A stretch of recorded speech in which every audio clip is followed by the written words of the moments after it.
Ինձ լսում եք, ես ուղարկել եմ հրավերը։ Ահա։ Բարև ձեզ։ Բարև ձեզ։ Շատ լավ լսվում է։ Օրհնեցեք Տեր Հայր։ Ճիշտ եմ, չէ՞ ասում։ Աստված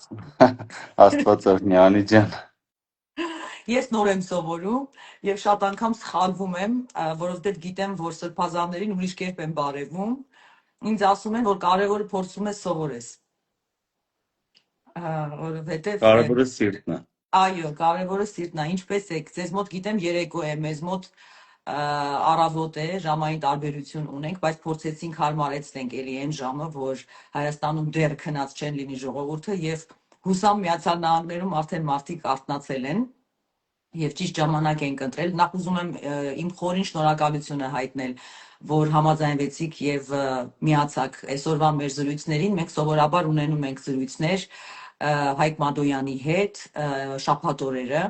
եւ այս անգամ որոշեցինք երեքշաբթի ձեզ միանալ, որի համար ես անչափ ուրախ եմ, որ չմերժեցիք իմ առաջարկը եւ մեզ միացաք։ Տեր Մովսես ջան, շատ շնորհակալ եմ։ Ես եմ շնորհակալ Անի ջան, որովհետև շատ կարևոր բան եք անում, այո, տեսել եմ, որ զրույցներ եք ունենում հոգևոր թեմաների շուրջ, Աստծուն եք քարոզում։ Շատ ուրախ եմ, որ հնարավորություն Աստծո կողմից ընձեռվեց միասին Աստծուն քարոզելու կամ միասին խոսելու Աստծո եւ Աստվածայինի մասին։ Այո, անպայման։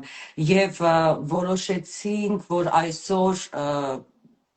երևի թե կարևոր թեմա է, կարծում եմ, եւ խնդիր է նույնիսկ ինչ որտեղ, որ կա այսօր ժողովրդի եւ քահանաների միջեւ, այսինքն կա ժողովրդի մոտ այսօր անվստահություն հոգեվոր այրերի նկատմամբ, որոշ իհարկե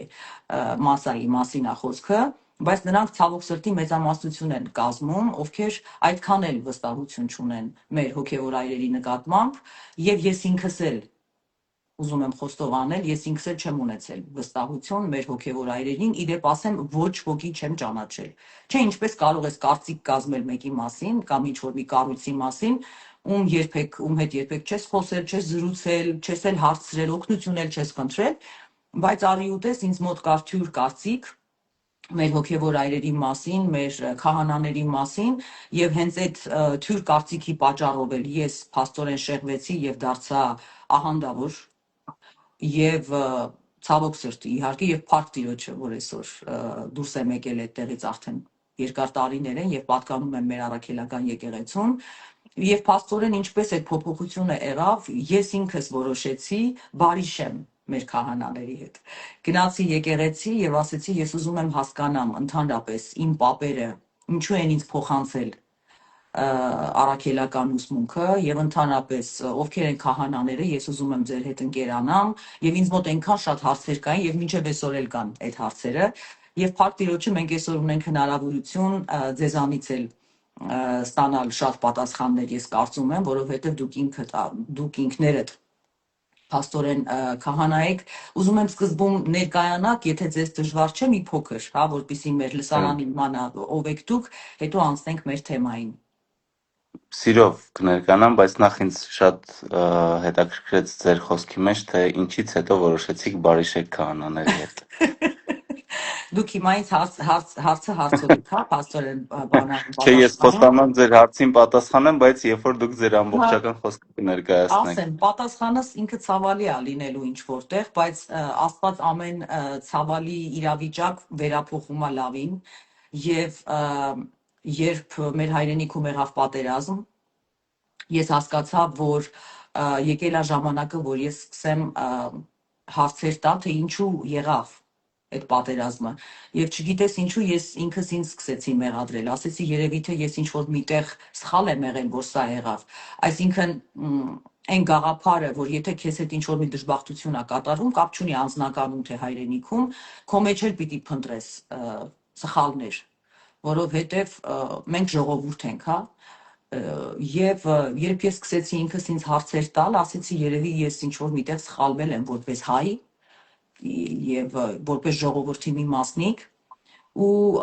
միգուցե ես պիտի վերադառնամ իմ արմատներին, որ իմ սխալը գտնեմ։ Ինչ որ տենց միտք Աստծուց էր 100% այդ մտքերը, որտեվ երկար տարիներ ինձ մոտ նման հարցեր չեն եղել, բայց պատերազմը, ցավը, այդ դժբախտության զգացողությունը ինձ դրթեց, որպեսզի ես սկսեմ հարցեր տալ եւ գնալ իմ ինքնություն։ Ես նույնիսկ չգիտեի, ես գիտեի, որ ես հայ եմ, բայց ես չգիտեի, որ հայ ինքնությունը ինքը ինչքան հարուստ է, ունի պատմություն եւ պիտի գնաս հետ, որ հասկանաս, թե ով ես դու հիմա։ Ու գնացի եկեղեցի, գնացի եւ ասեցի ես ուզում եմ հասկանամ ովքեր ենք մենք, որովհետեւ ես եղել եմ բողոքական, աղանդավոր, կարդացել եմ շատ փիլիսոփայական գրքեր, կարդացել եմ բուդդիստական եւ այն ինչ որ այսօր աշխարհը շատ հետաքրքրված է փիլիսոփայություն, ու այդ ամեն ինչը ինձ մեկա չտվեց ոչ մի բան։ Եվ Քրիստոսին ինչ որտեղ քիչ շատից գիտեի, կարդացել էի Աստվածաշունչը եւ Աստծո ներկայությունը միշտ նկատել եմ իմ կյանքում, ու ասեցի ես նորից պիտի վերադառնամ քրիստոնեություն եւ այս անգամ արդեն ուզում եմ գնամ այն դաշտը, որտեղ երբեք չեմ եղել։ Ոնց որ թե այստեղ է ճիշտը։ Իմ մոտ այդտենց զգացողություն կար, որ սա միակ դաշտն է, որ ես չեմ եղել, չեմ ճանաչում ու ուզում եմ մի հատ գնամ հասկանամ, այս ինչ է։ Պապերս եթե վստահել են, ուրեմն ես էլ պիտի վստահեմ։ Ու սկսվեց այս ճանապարհը եւ իհարկե կյանքս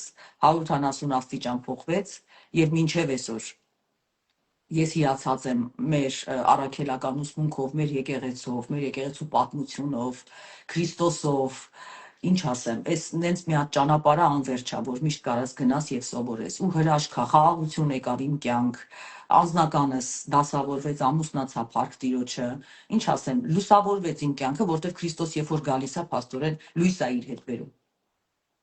Աստված սովորություն ունի խավար տեղերում լույս վառելու, եւ այո, պատերազմը շատ նուրբ, զգայուն եւ ցավալի էջերից է մեր պատմության, որի ժամանակ բոլորս կորուստներ ունեցանք, թե սրբությունների կորուստ, թե տարածքի կորուստ եւ թե մարդկային կյանքերի կորուստ եւ խեղաթյուրում, թե մենք անձնական մակարդակով եւ թե ազգային մակարդակով, շատերը բարեկամներ կորցրեցին, շատերը հարազատներ, շատերը ուղղակի ընկերներ, շատերը ուղղակի հայրենակիցներ, եւ սա մեր պատմության այսօր ապրող մարդկանց պատմության ամենադժվար, ամենածանր եւ ամենամութ էջերից է, բայց փառք Աստծուն, որ այո, Աստված յուրաքանչյուր խավարտեղ կարողանում է լույս վառել եւ յուրաքանչյուր չարիքից բարիք բխեցնել։ Իհարկե մենք քրիստոնյաներս գիտենք, որ Աստված երբեք չարիքի պատճառ չի դառնում, երբեք, որովհետեւ այն ամենը, ինչ Աստված ստեղծել է, բարի է, եւ Աստված բարի է, եւ Աստծուց բխում է բացառաբար բարություն։ Բայց մենք մարդիկ, դուք ասցիք, ես ուզում եի հասկանալ, միգուցե ես եմ մեղավոր, մենք բոլորս ենք մեղավոր, որովհետեւ մենք թույլ ենք, որովհետեւ չենք գիտակցում, թե ինչ է իրենից թելադրում աստվածային սերը։ Սիրել կարող են միայն ուժեղները։ Հետևաբար մենք բոլորս այո մեր մեղքի բաժին ունենք այն դժվարությունների ու դժբախտությունների մեջ, որոնք մենք ապրեցինք, բայց յուրաքանչյուր պատերազմի հետ կապված ես ուզում եմ անպայման ընդգծենք, որ յուրաքանչյուր մարդ Քրիստոս ասում է չկա ավելի մեծ սեր, քան եթե մեկը իր կյանքը տա ուրիշի համար, որովհետև այն մարդիկ, ովքեր իրենց կյանքը տալիս են ուրիշի համար, նմանվում են Քրիստոսին, ով իր կյանքը տվեց բոլորիս համար։ Հետևաբար սա շատ նուրբ, շատ զգայուն, շատ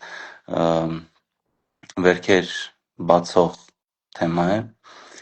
բայց միևնույն ժամանակ մենք դժվարությունների մեջ կարողանում ենք գտնել Քրիստոսին, որովհետև Քրիստոս անցավ նույն դժվարությունների միջով։ Եվ փառք Աստծուն, ուրախ եմ, որ դուք կարողացաք այդ դժվարություններից հետո գտնել այն լույսը, որը սպասում էր ձեզ խավարի մեջ։ Ուրախ եմ շատ։ Փառք Տիրոջը, ես էլ եմ շատ ուրախ, իրոք շատ կուզեմ, որ բոլորը տեսնեն եւ զգան այն ինչ որ ես ապրեցի հետո, փնտրտուքից հետո, որտեղ գիտեմ, ասում եմ թակեք եւ անպայման կբացվի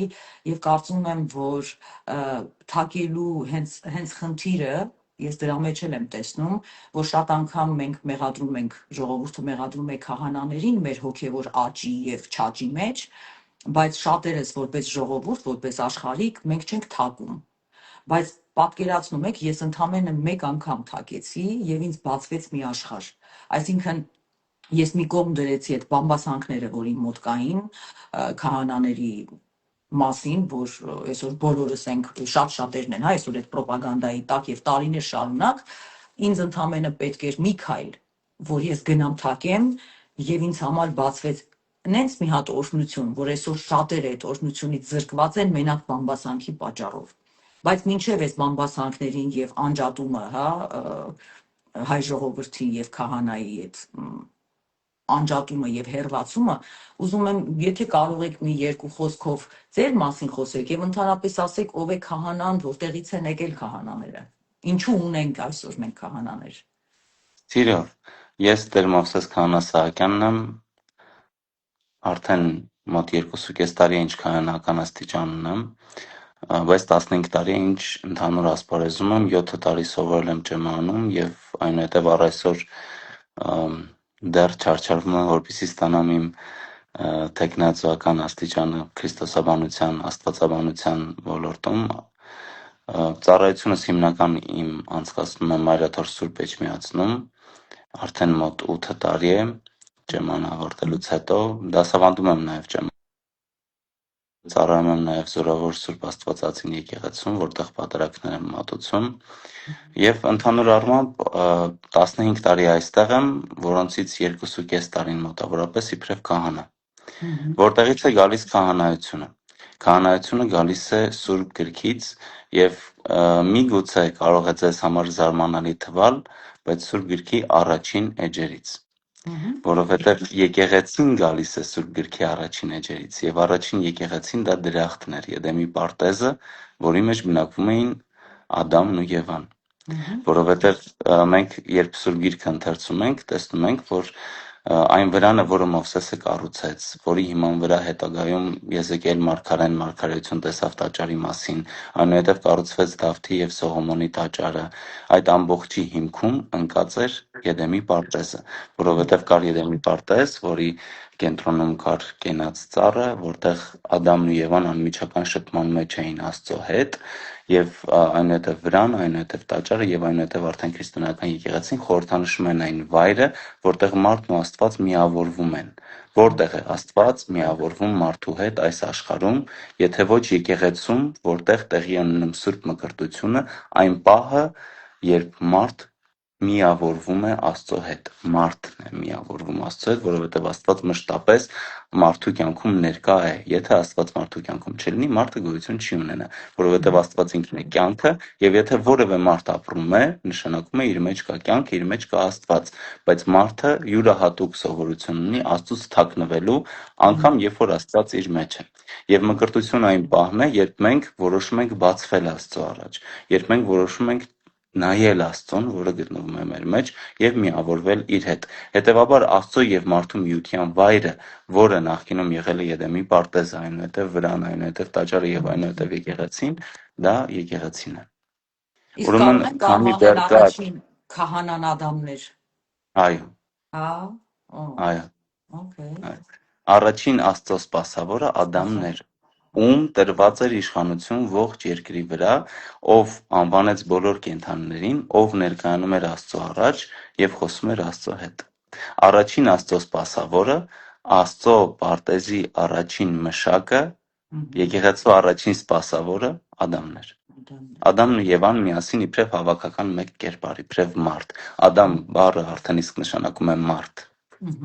Եվ Եվան կյանք։ Եվ Եվա կյանք, այո։ Դա մեկ Բայց իրականություն։ փաստորեն հետո բաժանումը Աստված քահանաներին աշխարհիկներից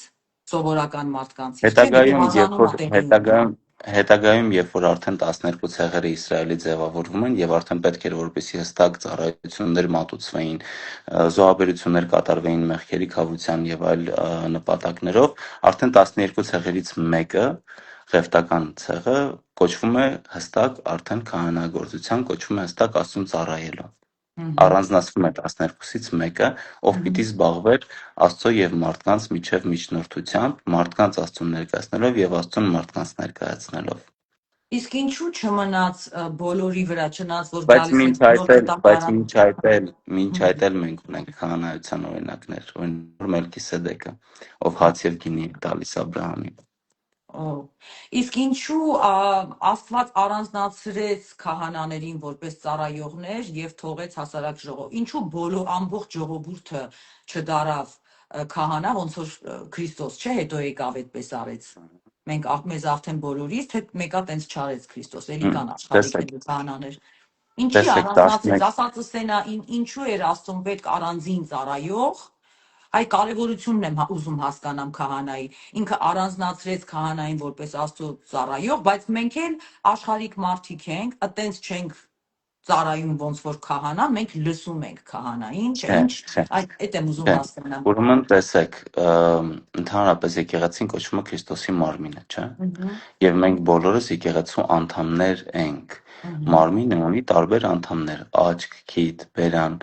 Այն ինչ անում է աչքը, չի անում բերանը, չէ՞։ Հիմա ոնց որ այդ հարցը գիտեք ինչ լինի, ինչու ըհը, մարմնի վրա կան մենակ աչք քիչ եւ չի։ բերան եւ ոչ թե Ահա, ամբողջությամբ մարմինը բաղկացած է աչքերից։ ահա, Այսինքն մենք մեկ մարմին ենք Հիսուս Քրիստոս, որտեղ յուրաքանչյուր ոլորտի մարդ ունի իր դերակատարությունը, բայց միայն այդ ոլորտի մարդ, այսինքն միայն քահանան չի կարող լինել ամբողջ ամբողջ մարմնի մարմին։ ներկայությունը, որովհետև դա մարմնի մի մասն է, մարմինը Հիսուս Քրիստոսն է։ Եվ նույնը Ըհը, 5 տականում, տեսեք, ղևտացիների մասին չէ մենք խոսեցինք։ ըհը, Իսրայելը 12 ցեղ էր, եւ ըհը, այդ 12 ցեղից մեկը ստանձնեց հոգեվոր առաքելությունը։ ոչ բոլոր։ Պատկերացնում եք, այսինքն Հա, այսինքն ոչ թե 12-ն էլ ունեին իրենց ամեն մեկը իրենց առաքելությունը, իրենց գործառույթը եւ իրենցից յուրաքանչյուրը ուներ իր դերակատարությունը ըհը, աշխարհում։ Եվ նույն ձև ինչպես մարմնի յուրաքանչյուր անդամ ունի իր դերակատարությունը, բայց սա չի նշանակում, որ Աստված ղևտացիների ցեղին սիրեց ավելի, քան մնացյալին։ ըհը, Ոչ, սա չի ըհը, նշանակում, որ Աստված քահանաներին յուրահատուկ առանձնակի տեղ է տալիս եւ ուրիշ մարդկանց չի տալիս։ Դուք ասացիք քահանաներ եւ հասարակ մարդիկ։ ըհը, Իմ համար հոգեվորականները նույնպես հասարակ մարդիկ են։ ըհը։ Մենք Ուղղակի ուղղակի մեզ ասում են տարբերվում ենք։ աշխարհիկներ, մի տեսակ բան ոնց որ այդքան Սա էլ լավ բառ գիտեք, չի այդ աշխարհիկը, ոնց որ աշխարհի մեջ ես, բայց Քրիստոս ասում է դուրս արի աշխարհից, չէ՞։ Մի տեսակ այդ է ինձ թվում։ տեսեք, կա Քրիստոսի աշխարհ։ Եվ մենք Հմ, բոլորս Քրիստոսի աշխարհի մի մասնիկն ենք։ ըհը, Այդ աշխարհը, այո, հոգևոր աշխարհ է նաև, եւ մենք բոլորս հոգևոր արժեքների կրող մարդիկ ենք։ Ուղղակի դա պայմանական բառեր են, հոգևորական, աշխարհական, որ เป զի տարանջատվեն այն տարբերություն։ մարդիկ, ովքեր որ ամբողջ օրը ծառայություն են մատուցում Աստծուն իրենց Ըհը, գործառույթով, եւ այն մարդիկ, ովքեր ծառայություն են մատուցում Աստծուն այլ ոլորտներում։ Ի վերջո, եթե դու բարեխիղճ ուսուցիչ ես, ըհը, դու հոգևորականից քո հոգևոր ծառայության մեջ ոչնչով պակաս չես։ ըհը, Եթե դու բարեխիղճ, եթե ոչ առավել, եթե դու բարեխիղճ ես, եթե ըհը, դու բարեխիղճ վարորդ ես կամ բարեխիղճ մատակարար, ըհը, դու դրանով իսկ արդեն ներկայացնում ես Քրիստոսին եւ այն առաքինությունը, որ քեզ է շնորհված։ ըհը, Ես դեմ եմ հասարակ մարդ եւ ոչ հասարակ մարդ որևէ մակարդակում բաժանմանը։ Մենք բոլորս հավասար մարդիկ ենք, մենք բոլորս Աստծո զավակներն ենք, մենք բոլորս Աստծո առջև հավասար ենք։ Այլ հարց, որ յուրաքանչյուրս մեզանից ունի իր առաքելությունը այս աշխարհում եւ ունի իր գործառույթը։ Ճիշտ այնպես, ինչպես տղամարդիկ եւ կանայք հավասար են Աստծո առջև, բայց միայն կինը կարող է լինել մայր եւ միայն տղամարդը կարող է լինել հայր, չէ՞։ Սրանք ըհը, տարբեր գործառույթներ են, բայց սա չի ըհը, նշանակում, որ մայրը ավելի կարևոր է, քան թե հայրը կամ հակառակը։ ըհը։ Եվ որն է ասում աշխարհիկ եւ աշխարհական տարբեր է, այստեղ մեզ ուղում են։ Եվ փաստորեն որն է հենց կոնկրետ քահանայի գործառույթը, ինչ պիտի անի քահանան, որն է ինչով է տարբերվում քահանայի գործառույթը, այդ բառը մի քիչ ուրիշ բան, ինչով է տարբերվում քահանան մնացած Տեսեք, մարդկանցից, հա, սենց ասեմ, հա։ հասկանալու համար հավատացյալների եւ հոգեվորականների փոխհարաբերության մակարդակ կարելի է ընդհանրապես նայել պատարակներին։ Ըհը, Պատարակների ժամանակ հոգեվորականը երբ բարձրանում է խորան զգեստավորված հատուկ զգեստերով, ինչ ենք մենք տեսնում, ուրեմն ըհը, խորանը երկնքի արքայության խորհուրդն ունի։ Եվ մենք ունենք պահչը աշխարհ գալուց, երբ ըհը, հոգեվորականը մտնում է եւ ժողովրդի միջով պտտվում է եւ կրկին բարձրանում է խորան։ ըհը, Այդ պահին օրինակի համար շատ հստակ հոգեվորականը, որը զգեստավորված է, եւ հետաքրքիր է, որ երբ որ հոգեվորականը զգեստավորվում է, նա ընթերցում է այնտեղ աղոթքներ։ Ինքը այդ աղոթքների ժամանակ խոստովանում է իր մեղավոր լինելը եւ խնդրում է Աստծուց շնորհ, որ այդ օրհնված գեստերը իրեն ներկայացնեն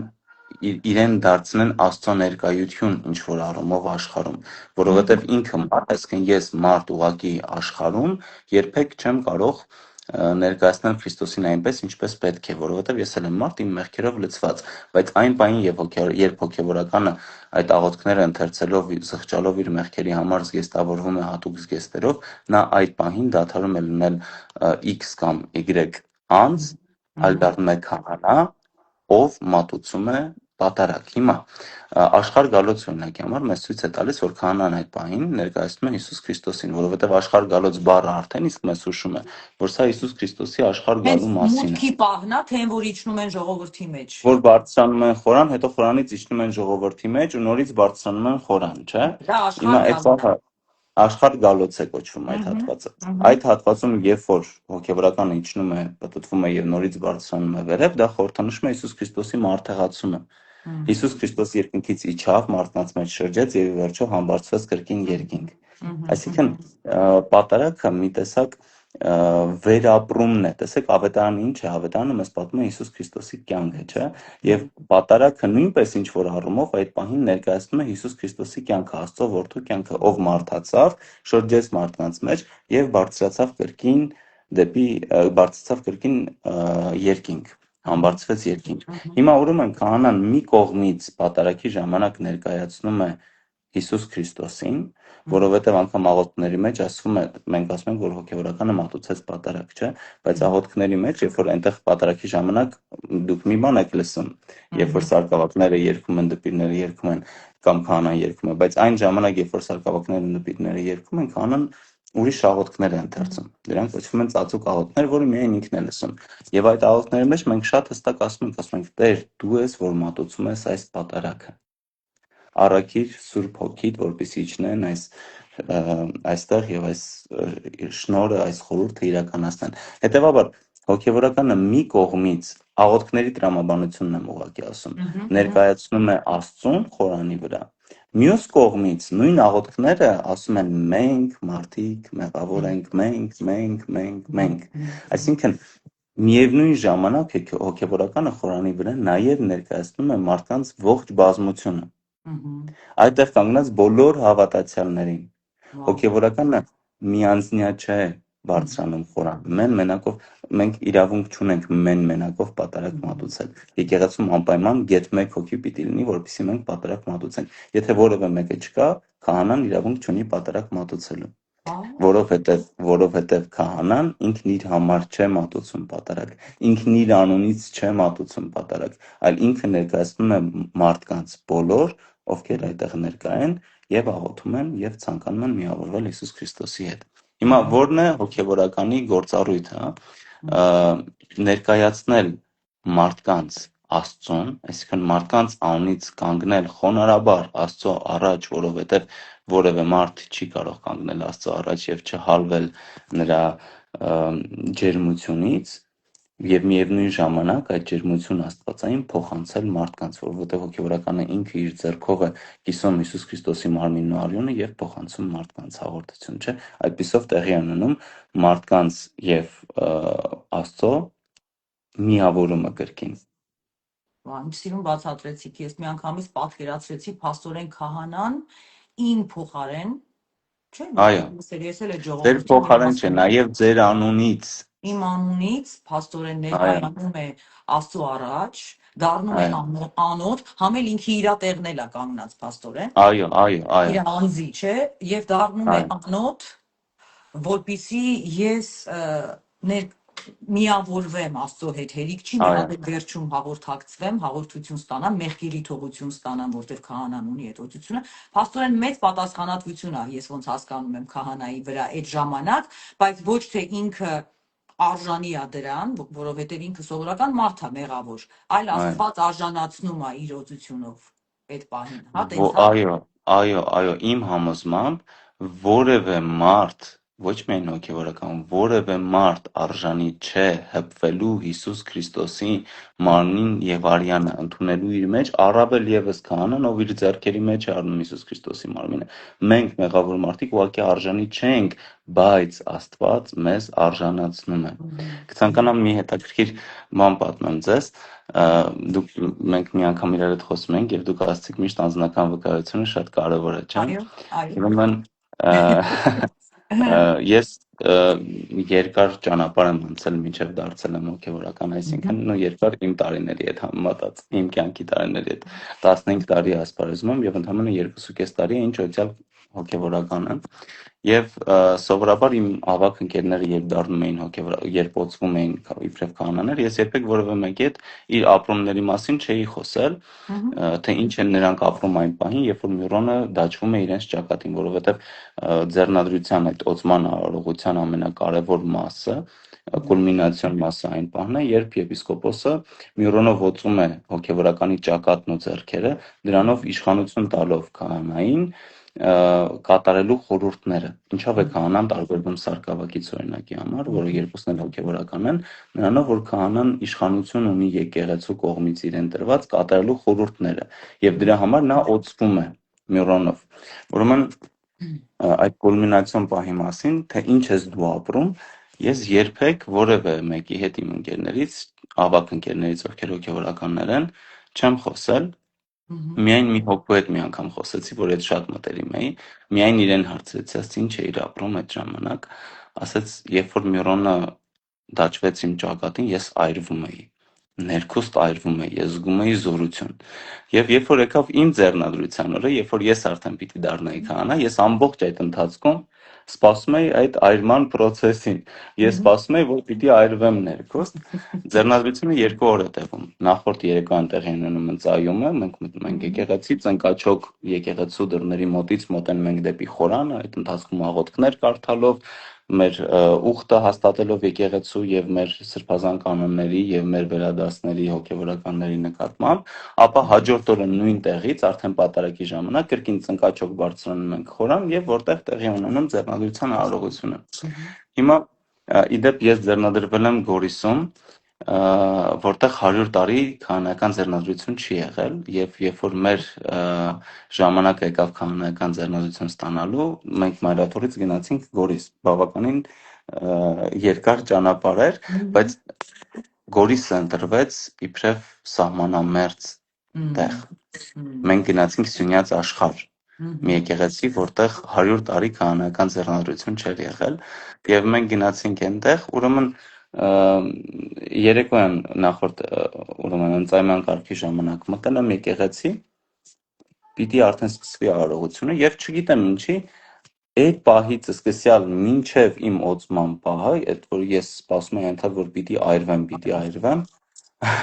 այդ պահից սկսած մինչև վերջին պահը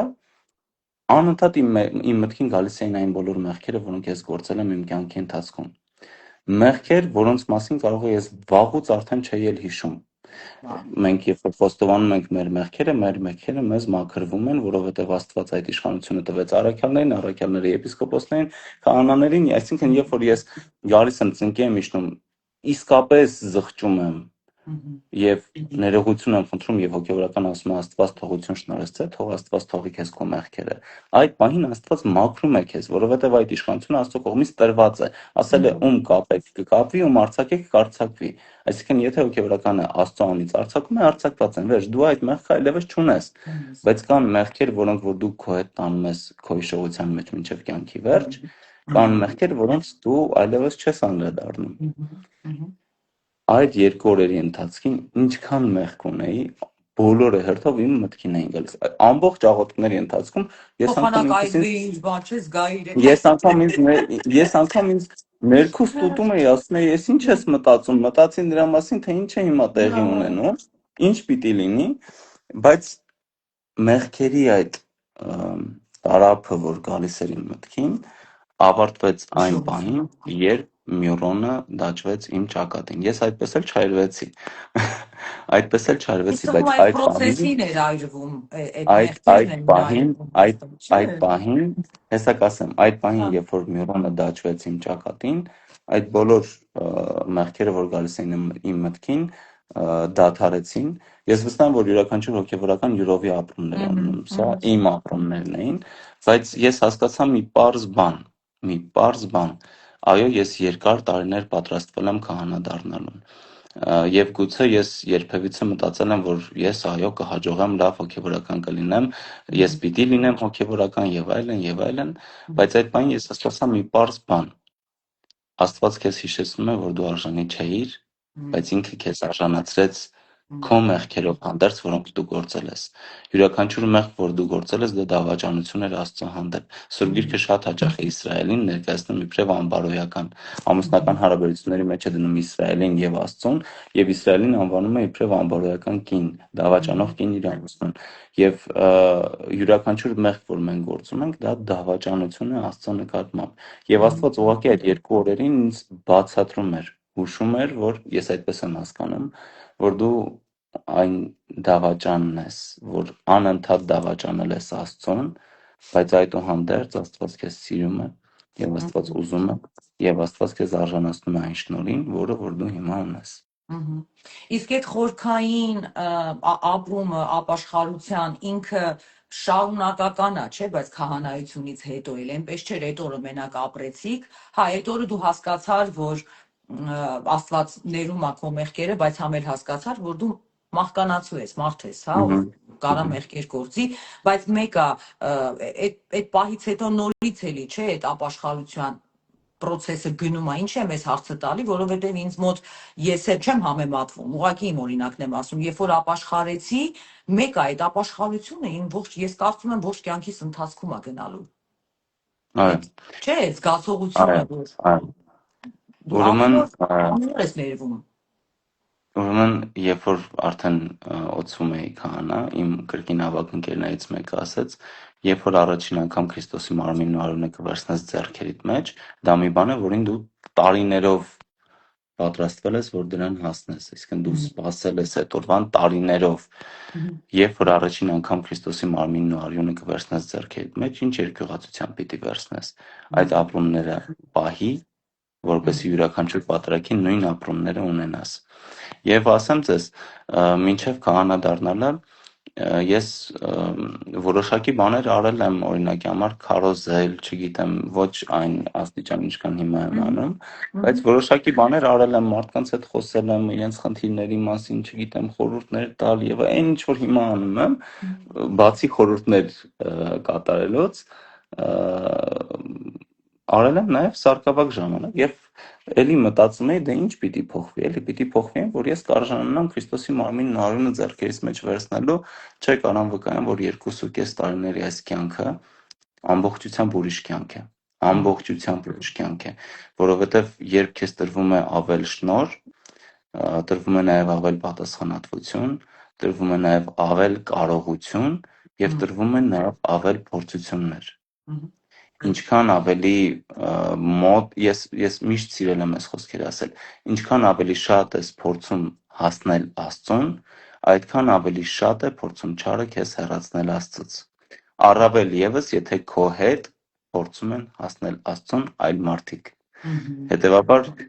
քանի որ քահանայի պատասխանատվությունը որոշակի առումով ավել է, քան նույն սարկավակի պատասխանատվությունը այս առումով, թեև իրենք երկուսն էլ հոգևորական են, չարի համար ավելի նախընտրելի է, գիտեք, շատ կարևոր բան կուզեմ մեր բոլոր մարդիկ իմանան, հասկանան, ընդունեն, որպեսզի չտրվեն նաև բամբասանքներին։ Չարի համար ավելի նախընտրելի է վերացնել շարքերից մեկ հոգևորականի, քան հազարավոր մարդկանց, որովհետև մարդկանց անկումի պատճառով կարան այդ մարդկանց ընտանիքի անդամները, ընկերները հիասթափվեն, չգիտեմ, բայց հոգևորականի անկումի պատճառով, անկախ նրանից հոգևորական դրանից հետո ապաշխարում է, չի ապաշխարում, վերադառնում է դեպի Աստված, չի վերադառնում, հոգևորականի անկումի պատճառով շատ-շատերն են հիասթափվում։ Ինչը ցավալի է իրականում, չպիտի հիասթափվեք, պիտի հասկանաք, որ հոգևորականն էլ մարդ է ենթակա գայթակղությունների, առավել ենթակա գայթակղությունների, բայց իմացեք, որ հոգևորականի անկումը չարի համար ավելի մեծ ցնծություն է։ որովհետև Սուրբ գրքում ասում է, չէ, եւ կմոլորեցնեն շատերին, եւ եթե հնարավորություն ունի, անգամ ընտրյալներին։ Ուզում եմ այդ սիրուն այդ վեհ վիճակից ես այս բնավորություն ունեմ էլի, ինչ որ տենց որ հասկացանք ինչքան կարևոր ինքը պատասխանատու փաստորեն կյանքը, քահանայի կյանքը եւ ինչքան մեծ բանա ձեզ վստահում Աստված կոնկրետ, հա, այդ բնակավարի մարդկանց եւ հիմա այդ հրաշալի շնորը, այդ հրաշալի շնոր ունեցող մարդիկ, ովքեր միշտ եղել են Քրիստոսից այս կողմ 1700 տարի մեր ազգի մեջ, ինչ պատահեց,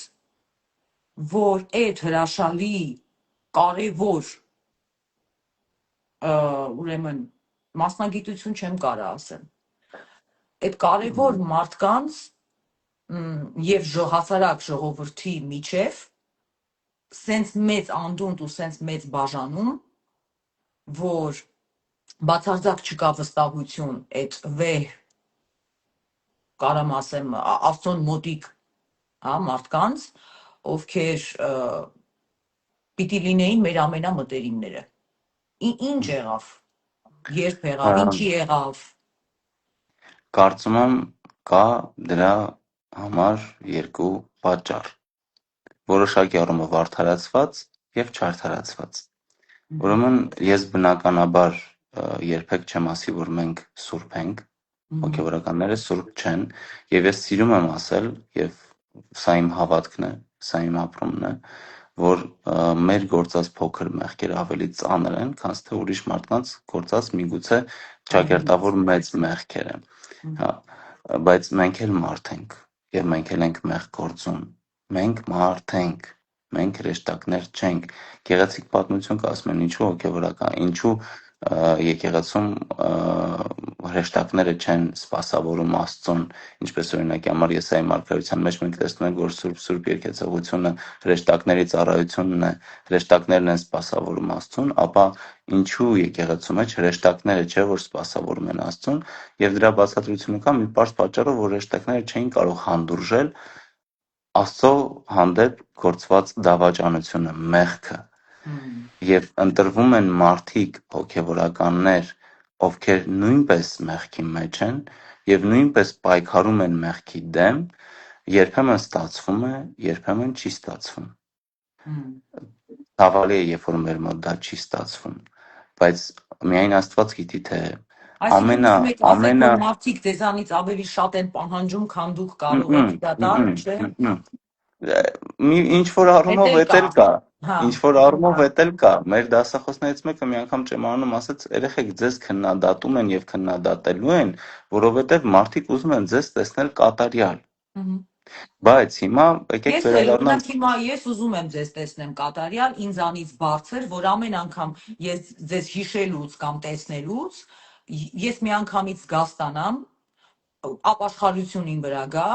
ու մոտենամ Աստծուն։ Ես տենց եմ պատկերացնում հոգևոր այրերին։ Իհարկե ես գիտեմ, որ ես հիմա եմ գիտակցում, որ դուք բոլորդ էլ մարդ եք, միսու առումից։ Բայց մենք էլ ենք ուզում մեզ տեսնենք կատարյալ։ Անես չի մենք չենք ուզում մեզ տեսնենք կատարյալ, բայց կատարելությունը անվերջանալի ճանապարհ է։ Մենք միշտ պիտի ձգտենք կատարելության, որովհետև մենք երբեք չենք կարող լինել կատարյալ այս աշխարհում։ Մենք կատարելության կարող ենք հասնել միայն Աստծուն կատարելապես միավորվելով, երբ այս աշխարհից այլևս կվերանանք եւ կմիավորվենք։ Պրոցեսը սկսվում է այստեղ, այս աշխարհում, բայց մենք կատարելապես կարող ենք Աստծուն միավորվել այն ժամանակ, երբ այլևս չենք ունենա հնարավորություն, այսինքն կհրաժարվենք մեղք գործելուց։ Հասկանում եք։ Հիմա մենք ուզում ենք մարմին չենք ունենա երևի, չէ՞, այդ ավերջը։ Ունենանք մարմին, ուրիշ մարմին, ոչ ապականված մարմին եւ այլն, Պողոս առաքելը ասում է լուսե մարմին, բայց մենք ինչի որևէ մեկին չենք սրբադասում իր կենթանության օրոք, որովհետեւ մարդ միջև կյանքի վերջին պահը ենթակա է անկման։ Մենք Սուրբ գրքում ունենք օրինակներ, օրինակ Մարիամ Մագդաղենացին, ով մի ամբողջ կյանք ապրեց շատ սխալ կյանքով, բայց վերջում դարձավ սուրբ, Եվ ունենք Սողոմոն թագավորի օրինակը, ով մանկությունից ի վեր Աստծո հետ շփման մեջ է եղել եւ վերջում դարձել է կռապաշտ։ Բայց մենք Սողոմոն իմաստունի գրքերը ունենք Աստվածաշնչում, Աստվածաշունչը Սողոմոնը գիտեք, չէ՞ որ վերջում կրապաշտ է, հա, Սողոմոնը վերջում կռապաշտ է դառնում։ Վայ, ես առաջ անգամ Բա, եմ բան լսում։ Մեր բա, Սողոմոնը, որ կարդում ենք իր գրքերը։ Դավթի որդի Սողոմոնը, Դավթի այո, այո, կրապաշտա մահացել։ այո։ Վау, Դրա համար եմ ասում, հասկանում եք, մենք մարդ ենք, մենք կարող ենք ընկնել, մենք կարող ենք վեր կենալ։ Աստված կոչում է, կանչում է մեզ դեպի կատարելություն եւ մենք պիտի ձգտենք ոչ միայն հոգեվորականները, այլ սա բոլոր մարդկանց է վերաբերվում։ Բոլոր մարդիկ պիտի ձգտեն կատարելության։ Թե ճանապարհին ինչ կլինի, միայն Աստված գիտի։ Ամենադաժաններն է, որ Բնականաբար, պատկերացնում ողջ կյանքիդ ընթացքում ճանապարհդ անցնում ես եւ փորձում ես դեպի կատարելություն, գնաս հասնես վերջ ու սայթակես, ինչ ահավոր է։ Սայթակելն էլ է ահավոր, բայց ոչ այդքան սայթակելն է ահավոր, ինչքան սայթակած ընկած մնալն է ահավոր։ Մնաց։ Այսինքն Սողոմոն հիմա Հուդայի օրինակը, որ դավաճանեց Հիսուս Քրիստոսին, մատնեց Հիսուս Քրիստոսին, երկու աշակերտ դավաճանեցին Հիսուս Քրիստոսին, Հուդան եւ Պետրոսը, բայց Պետրոսը զղջաց եւ ներում ստացավ։ Հուդան ինքնասպանություն գործեց, այսինքն զրկեց ինքն իրեն Աստծո ներումը ստանալու հնարավորությունից։ Գուցե չհավատաց, որ Աստված իրեն կների։ Գուցե ինքն իրեն անարժան համարեց Աստծո ներմանը, բայց չէ որ Աստված պիտի որոշեր ներում էր թե ոչ։ Նա ուղղակի ինքն իրեն զրկեց ներման հնարավորությունից։ Հետևաբար սայթակել բոլորս ենք սայթակում, բայց կարևորը ընկած չմնալը, այլ վեր կենալը եւ կրկին ձգտել դեպի կատարելություն։ Հիմա վերադառնալով ձեր հարցին, թե ինչու են մարդիկ եւ հոգեվորականները անջրպետվել, տարանջատվել, չգիտեմ ինչի է անվստահություն ձևավորվել, երկու պատճառով։ Մի որոշ առումով արդարացված եւ որոշ առումով ոչ արդարացված։ Նախ արդարացված որոշ առումով ինչու եմ ասում, որովհետեւ երբ մարդը տեսնում է հոգեվորականի անկումը, քանի որ ինքը հոգեվորական իդեալականացնում էր եւ կապում էր իր հավատքը այդ հոգեվորականի հետ, հիասթափություն ապրում, ասում եմ, եթե ինքը սենց է, էլ ինչ գնամ եկեղեցի, եթե ինքը սենց է, առանց հասկանալու, որ եկեղեցին ինքը չի, եկեղեցին մենք միասին ենք, եկեղեցին Քրիստոսի մարմինն է, եկեղեցին Քրիստոսն է, մենք այդ մարմնի անդամներն ենք։ Հետևաբար սա ինչ որ առումով արդարացված է, որովհետև հոգեվորականը միգուցե ինչ որ առումով սխալ է գործել, բայց միևնույն ժամանակ արդարացված չէ, որովհետև դու չես կարող մեղքի ողջ պատասխանատվությունը թողնել միայն հոգեվորականի վրա, չտեսնել քո աչքի գերանը եւ տեսնել դիմացինի աչքի փուշը, կամ գուցե եւ դիմացինի աչքի գերանը։ Ես չեմ խոսում նրա մասին, որ մենք գերաններ չունենք մեր աչքերում, ունենք, բայց միևնույն ժամանակ գերաններ ունեն բոլոր մարդիկ։ Եվ մեր իբրև քրիստոնյաներ պարտականությունն է մեկս մյուսին օգնել, հանել գերանը, երբ մենք կհանենք մեր աչքերի գերանները։ Այսինքն էլեմենտար ընտանիքում, երբ որ երկու եղբայր իրար հետ վիճում են, իրենք չեն դադարում իրար սիրել։ Հաստատ։ Որտեղ կան երկու եղբայրներ, երկու քույրեր, չգիտեմ, մի քանի երեխաներ, կին ամուսին, որտեղ կա, այո, որտեղ կա ազգակցական կապ, մեկը մյուսի թերությունը տեսնում է, չէ՞։ Մեր ծնողները մեր համար իդեալական են։ Հիմա ես վստահաբար իմ երեխայի համար իդեալ եմ, բայց արդյոք ես իդեալ եմ։ Ոչ։ Բայց իմ երեխան իմ թերությունները տեսնելով հանդերձ չի դադարելու ինձ սիրել։ Դիրել։ Եթե մենք մեկս մյուսի թերությունները տեսնում ենք եւ դրանից գայթակղվում ենք եւ ոչ թե մտածում ենք ոնց անեմ, որ ես այս հոգեվորականին օգնեմ, եթե մենք դա չենք անում, նշանակում մենք իրար չենք սիրում։ Կարծում եք, ես կարամ հոգեվորականին օգնեմ, եթե ես նկատեմ, որ հոգեվոր, ասենք ես աշխարհավոր, աշխարհիկ ոնց են ասում, մարդ, նկատում եմ, որ հոգեվորականը ինչ որ անկում կա իր մոտ, փոխանակ, որ ես չարանամ այդ մարդու հանդեպ եւ հիասթափվեմ, ուզենամ իրան փորձեմ, արդյոք դա հանդգնություն չի, մտքով չի էլ անցնի, որ ես քահանային կարողանամ Նո, օգնեմ, չէ՞։ երբեք ընդհակառակը դուք պարտավոր եք քահանային օգնել։ Բայց Նախ շո ինքը եւ առաջ ինձանից շատ գիտի, ես իրան ինչ պիտի սովորացնեմ։ ինչ կապ ունի։ Շատ իմանալ չի նշանակում ավելի շատ Աստծուն սիրել, ճանաչել, զգալ։ Մի հետաքրքիր պատմություն կա, ասում եմ, մի հոգեվորական ընկնում է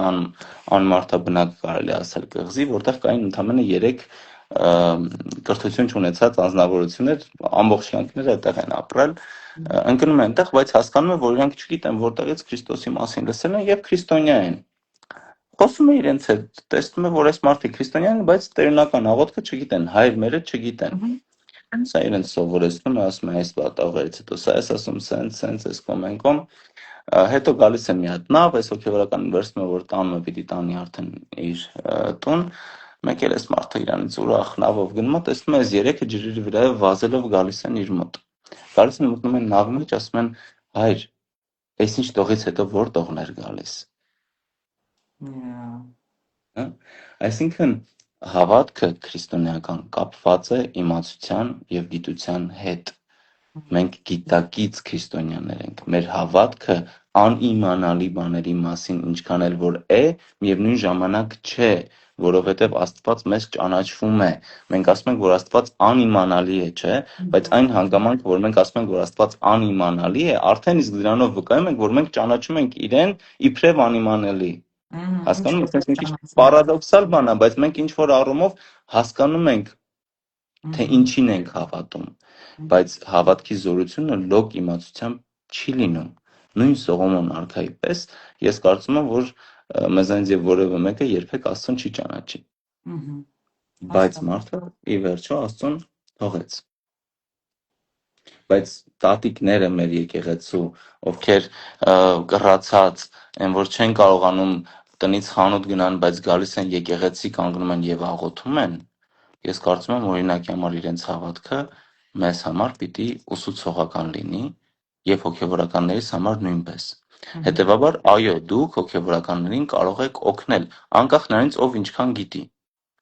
Մենք կարող է ավելի շատ գիտենք, որովհետև մենք ամբողջերը դրա մեջ ենք։ Հիմա ես երկեցողության եւ նոտաների եւ այդ ամեն ինչի հետ կապված չեմ կարող իմանամ այնքան, ինչքան գիտեք դուք։ Դուք Ես ձեր նոտա ամբողջ չգիտեմ, так что ինձ թվում է դուք ինձանից Ամենայն դեպս դուք ձեր ամբողջ կյանքը երկեցողության մեջ եք, չէ՞։ Դուք հաստատ ավելի լավ եք այդ ամեն ինչը հասկանում։ Ֆալշը լսում եմ, երբ որ ֆալշ։ Yeah. Okay, բայց հիմա ուրիշ մի հատ հարց է ինձ մոտ առաջանում։ Հիմա ասենք թե ես տեսա, որ իմ հոգևոր հայրը սայթակել է ու փորձում եմ իրան օգնեմ, բայց փոխանակ փորձեմ իրան օգնեմ, ես ուզում եմ, որ ինքը չքվի, վերանա, երբեք էլ չլինի, իրան հանեն աշխատանքից, եւ ես ուզում եմ, որ իրան կտրեն։ Բաղուր մնաց ձեր սերը։ Հա, արդյոք դա ես իրան օգնեցի, ինձ էլ հետո օգնեցի։ Չէ։ Չէ, բաղուր մնաց ձեր սերը։ Մի հատ էլ անիծում եմ, հա, մոռացա, անիծում եմ։ Պատկերացնում եք, եթե Քրիստոս մերժեր բոլոր այն մարդկանց, ովքեր մեղավոր էին։ Եվ երկրորդը Քրիստոս մեզ բացատրում է, որ մեզանից որևէ մեկը արդար չէ։ Նույն Մարիամ Մագդաղենացու պատմությունը վերցնենք, բերում են Քրիստոսի մոտ, ասում են նա մեղք է գործել, իրեն պիտի քարկոծենք։ Քրիստոս ասում է ճիշտ եք ասում, օրենքով պիտի քարկոծեք, բայց թող առաջինը քարը գցի նա, ով որ անմեղ է։ Բոլորը գնում են։ Քրիստոս ինչ է ասում։ Ես էլ քեզ չեմ քարկոծի, հա։ Այսինքն ես քեզ ներում եմ։ Այսինքն Քրիստոս կարար, Քրիստոս արդար էր, բայց Քրիստոս ներեց։ Մենք մեզանից եւ որևէ մեկը արդար չէ։ Որևէ մեկը, մենք բոլորս ունենք մեր մեղքերը։ Մենք ներում, չէ՞։ Եթե դուք ինձ չեք ներում, ես էլ ձեզ չեմ ներում, հա։ Կապում ենք ձեր մեղքերը, չենք արծակում։ Մենք արծակում։ այսօր չենք անում, ու տենց արդեն գրդժություն ա մտնում, ճիշտ եմ ասում այդ բառը։ Ու փաստորեն, եթե ներում եւ սեր չկա, նույն կերպ քահանան միշտ կարա ուրեմն հանդիմանի, սեր չտա ու միշտ հանդիմանի ասի դու մեղքի մեջ ես ոնց կարաս, բայց առանց սիրո երբեք մարդուն չես կարող օգնես, որ ինքը այդ մեղքի միջից դուրս գա։ Ի վերջո, էլի ընտանիքի անդամների օրինակով էլի ծնողները զավակներից եւ հակառակը չեն հրաժարվում, որովհետեւ մեկը կամ մյուսը ունի թերություն։ Հրաժարվում են, հա, այսօրվա աշխարհում հրաժարվում են, բայց դա նորմալ չի։ Եթե կա սեր, յուրաքանչյուր թերություն կարելի է շտկել, որովհետև մենք մեկս մյուսին լրացնում ենք։ Մի բանի մեջ ես եմ ուժեղ, մի բանի մեջ դուք եք ուժեղ, մի բանի մեջ երրորդը, եւ մենք միասին դառնում ենք մեկ ուժեղ մարմին Հիսուս Քրիստոսի։ Գիտեք, ես ինչ եմ նկատել, քանի որ շատ եմ շփվում ժողովրդի հետ, հասարակ, հա, սիրում եմ շատ շփվեմ եւ ընդհանրապես շատ սիրում եմ իմ հայ ժողովրդին։ Ժողովրդի մոտ այն պահն է, որ մեր հոգեվոր ծարավը չհագենալու պատճառը մեղադրում են քահանաներին, ասում են մենք որովհետեւ տգետ ենք, որովհետեւ քահանաները լավ չեն աշխատում։ Եթե քահանաները մեզ տային հոգեվոր սնունդ, մենք sense տգետ չէինք լինի, ինչ վերաբերվում է Աստվածաշնչին եւ Աստված ճանաչողությանը, եւ ինչ որտեղ մեղադրում են քահանաներին։ Եթե ինչ որտեղ են մեղադրում, ես դա հասկանում եմ, որտեղ իդեալական մարդ չկա, բայց երբ որ 100%-ով են մեղադրում քահանաներին, այսինքն այնպես է ստացվում, որ դու բուջուր երեխա ես, դու չես կարողանում կաթիկը տաքացնել, քեզ միշտ պիտի բերեն այդ կաթիկը տաքացնեն, տան որ դու խմես։ Հարցս ինչումն է, պատասխանատվությունը իմ հոգևոր աճի մենակ ձեր վրա է, հոգևորականների, թե իմ վրա էլ կա պատասխանատվություն, որտեղ Ես միշտ ես եմ մեղադրում։ նորմալ է։ Դուք եք Նորմալ է, մեղադրում, ոչ որ թե ես չեմ նորմալ ճանաչում է։ Աստծուն, բայց դրա մեջ կա նաև ճշմարտություն, որտեղ դա ձեր գործն է։ Էդ է ուզում ասել։ Հիմա օրինակի համար ես իմ ընկերների հետ երբ որ խոսում եմ, մենք մեր ընկերներով հոգևոր ասպարեզում, մենք գալիս ենք այն մտքին, որ այո, մենք թերանում ենք, դրա համար էլ մենք ունենք շատ տկար կողմեր մեր իբրև եկեղեցի հավաքական կերպարի մեջ։ Այսօր որ ես կերազեի, որ մեր բոլոր հավատացյալները լինեին ուժեղ քարոզիչներ Հիսուս Քրիստոսի, բայց այսօր այտենց չի, որովհետև իրենք նախ իրենք էլ չեն գնա այդ քայլին, երկրորդ իրենք այդ պատրաստությունը չեն ստացել բայց ես միշտ ասում եմ, որ բոլոր ամենալուրջ խնդիրները բոլոր պատմական գրքերում լուծվել են կանանց թեյի բաժակի շուրջ։ Երկու կանայք նստել են, թեյ խմել են, խնդիրները լուծվել են։ Մեր դեպքում բանա կոպե։ Հիմա ես օրինակի համար կերազեի, որ բոլոր մարդիկ, մեր բոլոր հավատացյալները լինեին Հիսուս Քրիստոսի քարոզիչները, կենթանի քարոզները, բայց ինչի այդպեսին չեն, որովհետև մի կողմից այո, մենք իրենց այդպեսին չենք դարձրել, որովհետև մենք ինչ որ առումով մենք պիտի ուսուցանենք, չէ՞, մենք պիտի փոխանցենք, որ իրանք վերցնեն եւ իրենք գնան եւ դա անեն։ Այո, մենք ինչ որ առումով չէ, մենք բավականին թերանում ենք այդ հարցում, բայց մենք թերանում ենք նաև օբյեկտիվ պատճառներով։ Օրինակի համար ամբողջ աշխարհում հոգևորականների ամբողջ աշխարհում հայ հոգևորականների թիվը ներառյալ սարկավակներին եւ ամենայն հայոց կաթողիկոսին 714 է։ Ամբողջ աշխարհում, այսինքն քահանաների թիվը ամբողջ աշխարհում մոտավորապես 480-ի մոտ է։ Հիմա նախ քանակի խնդիր կա։ Երկրորդը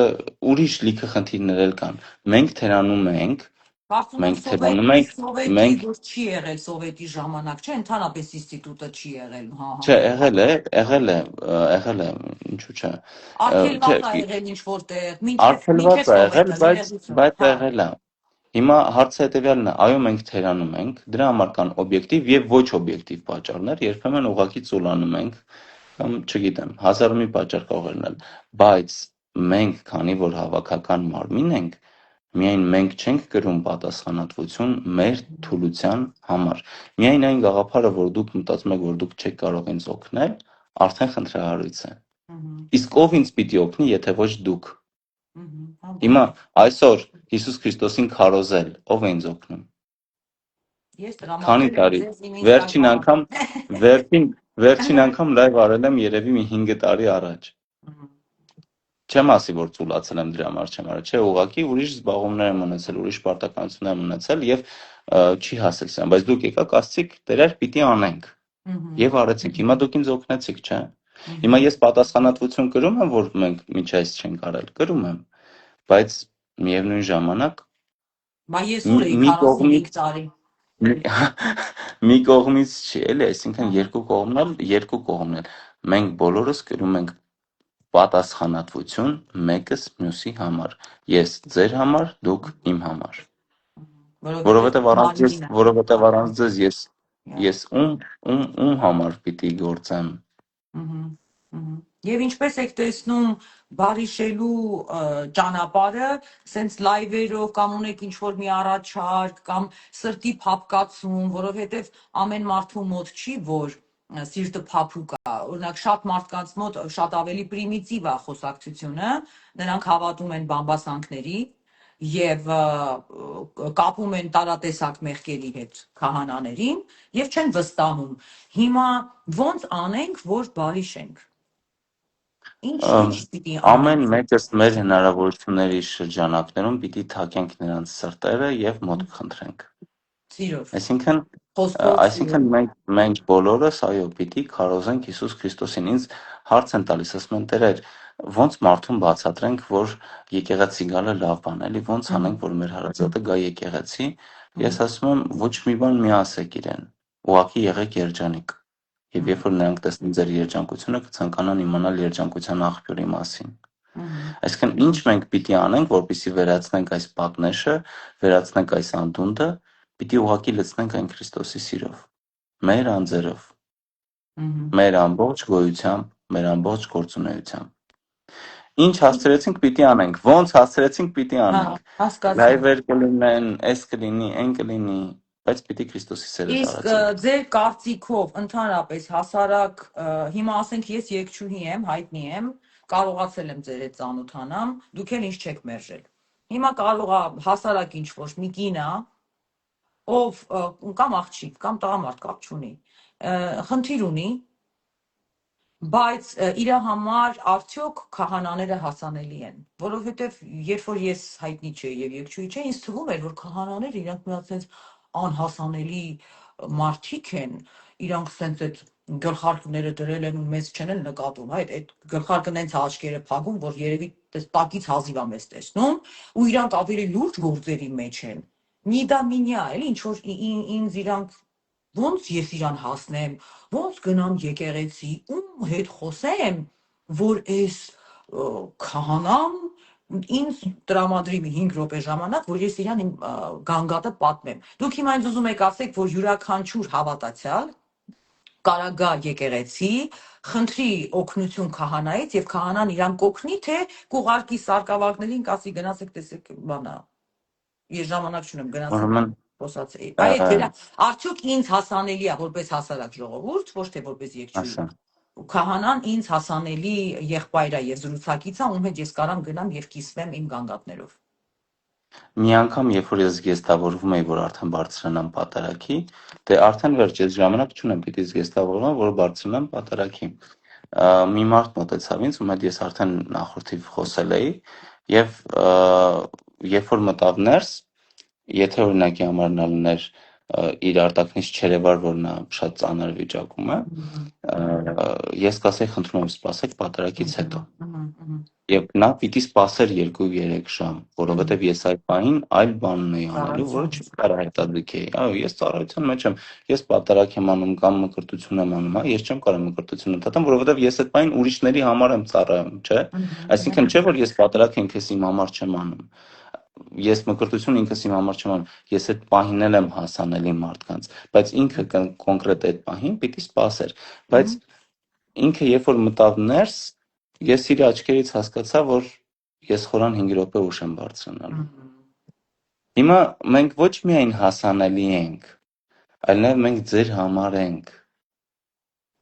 Մենք քահանաներ ենք ձեր համար։ Մենք ձեր համար ենք։ Այսինքն այդ բարիերը, որ իմ մոտ կա, որ ես երբեք կյանքիս մեջ ռիսկ չեմ արել, մոտենամ քահանայի հետ խոսեմ։ Գիտեք, ինձ մոտ համ բարիեր կար, համ ամոթն էր մեր ազգի մեջ, այդ ամոթը կա, որ ոնց բա մոտենամ ես իրան, բայց համ էլ կա անվստահություն,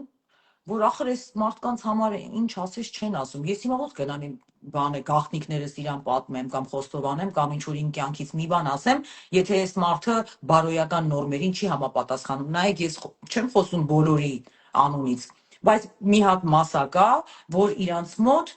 կտրապկանապես սենց զեղչված է ամեն ինչ, Եվ նույնիսկ որ քահանաները իրենք ունեն բարոյականություն, բարոյական նորմեր եւ այդ մարդիկ ծառայում են Աստծուն եւ իրանց այդ մարդու մոտ որ չկա այդ վստահությունը բացարձակ։ Արդյոք հնարավոր է այդ մարդկանց մոտ վերականգնել այդ վստահությունը։ Ինչ պիտի անենք։ Նախ սկսենք նրանից, որ քահանան խոստովանությունը բացահայտելու իրավունք չունի որևէ մակարդակում, որևէ տեղ, որևէ կերպ եւ ընդհուպ միջև կարգալուծություն կարող է հասնել, եթե քահանան որևէ մեկի գաղտնիքը բացահայտի։ Բայց ես հասկանում եմ, որ կարող է մարդը մտնի ներս, տեսնի որևէ քահանայի եւ չցանկանա իր հետ խոսել։ Ինչու՞, որովհետեւ տեսեք, յուրաքանչյուր հոգեվորական ունի իր խառնվածքը։ Մեկը մի քիչ ավելի ցենց Չորա։ ձիգ է, մեկը մի քիչ ավելի մեղմ է, մեկը, չգիտեմ, մի քիչ ավելի ամեն մեկը ունի իր խառնվածքը։ Հիմա մենք մի ձեռքի վրա ունենք 5 մատ, չէ՞, իրենցից ամեն մեկը տարբերվում են մեկը մյուսից։ Բոլորը նույն ֆունկցիայի համար են, բայց ամեն մեկը մեկը մյուսից տարբերվում են։ Եվ դուք ուղղակի պիտի չոր մարդկանց պետք է չոր հոգեվորական, մեղմ մարդկանց պետք է մեղմ հոգեվորական։ Պետք է ընտրեք քո սրտի քահանային, ոնց Դուք հասկացա։ ուղղակի քահանաների իմ համար քահանաների մեջ տարբերություն չկա։ Բացարձակապես չկա, որովհետև մենք բոլորս հոգեվորականներ ենք, մենք բոլորս Աստծո ծառայողներ ենք, մենք բոլորս ունենք մեղքեր։ Այսինքն մեզանից որևէ մեկը լավը չի, մենք բոլորս էլ ունենք մեղքեր, բայց Աստված մեզ արժանացնում է այս շնորհին։ Բայց դուք ուղղակի պիտի նայեք ձեր սրտին, ուղղակի մտեք, բայց իմացեք, որ հոգեվորականն էլ մոտենաք, չոր թե փափուկ, չգիտեմ, բոյով թե կոլոտ, որ մեկին էլ մոտենաք, ինքը ձեզ իր ժամանակը տրամադրելու է։ Եթե ինչ-որ արտառոցման չկա, պատարագի չի վազում, չգիտեմ, ժամերգության չի գնում, այսինքն եթե ինչ-որ արդեն, եթե ուրիշին չի խոստացել այդ ժամը, հաճա որ պատարագը հստակ ֆիքսված ժամ կա, որը բոլորի համար է։ Եթե ինքը այդ բանին ուրիշին չի խոստացել այդ ժամը, ինքը միանշանակ ձեզ իր ժամանակը տրամադրելու է։ Մնացածը նայեք արդեն ձեր սրտերին եւ ուղղակի գնացեք աղոթքով եւ Աստված անպայման ձեզ կուղղորդի։ Ինչ խորհուրդ կտաք այն մարդկանց, ովքեր ամաչում են, որ գնան խոսեն, բայց ահա որ կարիք ունեն քահանայի հետ նստեն խոսեն։ Որտեղ փորձել անկերուհիների հետ, այնչի, մամայի հետ, էլի այնչի, որ փորձում ես, ասենց զգում ես էլի, որ դու ահա որ հոգևոր եղբոր, հոգևոր հոր, դու կարիք ունես, բայց մի տեսակ ամաչում ես գնաս քահանային քո դարդերով ծանրաբեռնես։ Ինչ խորհուրդ կտաք այդ նման մարդկանց։ Կասեմ, պատկերացրեք, որ գնաք բժշկի մոտ եւ ամաչեք, ասեք, թե ինչ կամ հիվանդություն ունեք եւ ամաչեք գնաք բժշկի մոտ, չէ՞։ Դուք չեք գնում բժիշկ էսինչյանի մոտ, որովհետեւ ինքը լավ մարդ է։ Դուք գնում եք իր մոտ, որովհետեւ ինքը լավ բժիշկ է, չէ՞։ Որովհետեւ ինքը դրա մասնագետն է։ Հիմա մենք հոգեբաններ չենք, այնպես չի որ մենք հոգեբաններ ենք, բայց հաստատ կարանք Աստծո խոսքը ձեզ փոխանցենք։ Հաստատ կարանք ձեր խնդիրը Սուրբ Գրքում ցույց տանք, որովհետև Սուրբ Գրքում չկա մի բան, որ մենք չենք կարող գտնել։ Եվ մեր բոլոր խնդիրների օրինակները, նախատիպերը արդեն Սուրբ Գրքում կան։ Որով եւ Սուրբ Գիրքը մեկը իմ համար կյանքի ճանապարհ է, որովհետև ներկայացնում է Հիսուս Քրիստոսին, թե 5 կտակարանում, թե նոր կտակարանում։ Եվ Քրիստոսի ճանապարհը։ Հետևաբար ես խորհուրդ կտամ չամաչել ապրել, չամաչել ընտրել ճանապարհը, որը տանում է ձեզ դեպի ձեր կյանքի լիակատար ամբողջացումը։ Որովհետև եթե պրակտիկ այդ գեղեցիկ բառերը ասեք, այդ աղջիկը առավոտ արթնացավ, նախ ինքը աղջիկը ասենք, թե տղերքին հələ հեշտ է ձեր հետ խոսերը, աղջիկը պիտի գա տղամարդու հետ խոսի ու իր կյանքի կարող անենց պրոբլեմա, որ ամաչում է։ Հիմա այդ աղջիկը արթնացավ, հա, հասկանում է, որ պիտի ձեր հետ հանդիպի, երևի եկեղեցի էլ մեկ-մեկ գնում է մոմ վառելու, պատարագի չի գնում։ Բայց մոտավորապես ինքը գիտի, որ մեր տան մոտ այս եկեղեցին կա հայկական, որ մեկ-մեկ մոմ եմ վառում, գնամ այսօր խոսեմ։ Ինքը չգիտի որ օրերին գնա, ու Կիրակի հաստատ այնտեղ կլինի քահանա, բայց ծառայության մեջ է լինելու, պատարագա մատուցելու։ Այսինքն ինքը պիտի գոնե մոտավորապես իմանա որ օրերին գնա, կամ մի անգամ գնա այնտեղ չլինի հարցնի, բայց այսինքն պիտի ինքը թակի, քայլ անի, պիտի առավոտ արթնանա, հավաքվի ու գնա, ասի այսօր որոշել եմ խոսեմ քահանայի հետ։ ու գա հարցնի ոնց անի այդ պահը, եկավ մտավ, մարդ չկա, մենակ Ուրեմն ոնց ախողնա, ինչ անի այդ աղջիկը։ Անի ջան, 21-րդ դարում բոլորս ունենք հեռախոսներ եւ Facebook-ներ եւ Instagram-ներ, վերջի իբրև տարբերակ, եթե մեզ որևէ տեղ չգտնեք, այդտեղ կարող եք գտնել, չէ՞։ Ճիշտ է, ես Yeah. խոստովանում եմ, իմ բոլոր ընկերները կարող են վկայել, որ ես շատ ուշ եմ պատասխանում նամակներին, բայց պատասխանում եմ, որովհետեւ ծանրաբեռնված եմ լինում, բայց կարելի է մեզ գտնել։ 1. Ուղղակի ցանկություն է պետք մեզ գտնելու։ Եվ երկրորդը, եթե տվյալ աղջիկը ամաչում է գալ եւ մեզ հետ խոսել,